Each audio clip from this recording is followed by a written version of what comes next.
اعوذ باللہ من الشیطان الرجیم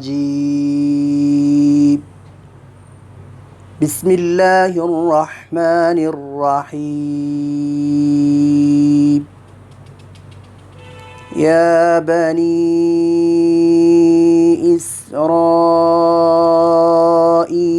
اذکروا نعمتی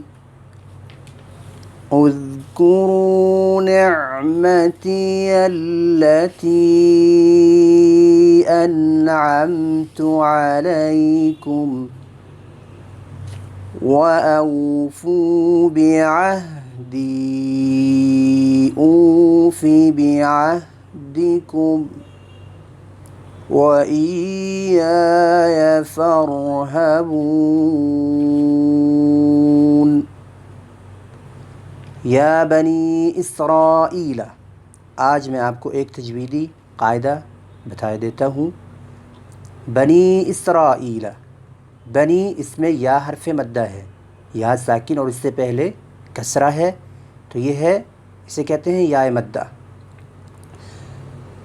جب سبب مد اسی کلمہ میں ہو تو اسے کہتے ہیں، حرف مد کے بعد سبب کلمہ اسی کلمہ میں ہو تو اسے کہتے ہیں مد متصل۔ جب سبب کلمہ دوسرے کلمہ میں ہو اسے کہتے ہیں مد منفصل۔ تو یہاں پر یہ مد منفصل بن رہی ہے، مطلب جب ہم یا بنی پر وقف کر دیں گے تو سبب مدہ جو حمزہ ہے وہ دوسرے کلمہ میں ہے، لہذا پھر یہاں پر مد نہیں ہوگی یا بنی۔ لیکن جب ہم ملا کر پڑھیں گے تو پھر حمزہ جو ہے وہ مد کا سبب بن جائے گا، پھر ہم مد کریں گے یا بنی اسرائیل، اسے کہتے ہیں مد منفصل۔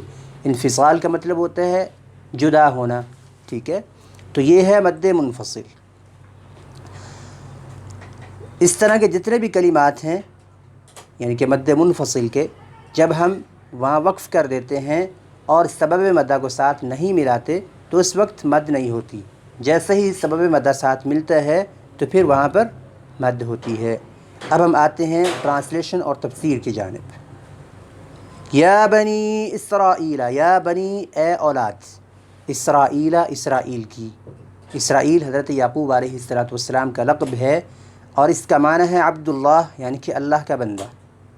اذکروا، تم یاد کرو، نعمتی، میری نعمت کو، التی، وہ نعمت، انعمت، جو میں نے انعام کی ہے، علیکم، تم پر، جو میں نے تمہیں نعمت سے نوازا ہے، اس میری نعمت کو یاد کرو۔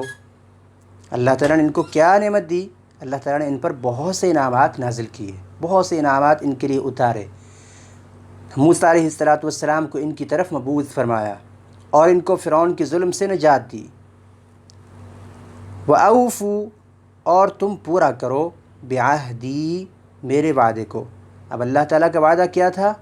وہ وعدہ جو انجیل تورات میں ان کے ساتھ کیا گیا، تورات میں جو ان کے ساتھ وعدہ کیا گیا وہ کیا ہے کہ اللہ کے رسول علیہ السلام ان کی طرف تشریف لائیں گے اور ساری کی ساری اللہ کے رسول کی نشانیاں اس میں بیان کر دی گئیں، اور انہیں کہا گیا کہ تم نے اس رسول کے ساتھ مل کر جہاد کرنا ہے، اس پر ایمان لے کر آنا ہے۔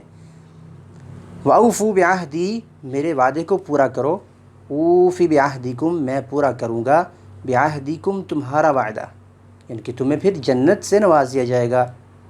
وَإِيَّایَ، اور مجھی سے، فَارْہَبُونَ، بس تم ڈرو، میرا ہی جو تقوی ہے اپنے دل میں رکھو، مجھ سے، میرے ساتھ ہی ساری کی ساری امیدیں باندھو۔ تو یہ اللہ تعالیٰ نے ان کو حکم دیا۔ تو آج کا ہمارا سبق اتنا ہی کافی ہے، نیکسٹ اگلی آیات میں۔ السلام علیکم ورحمۃ اللہ وبرکاتہ۔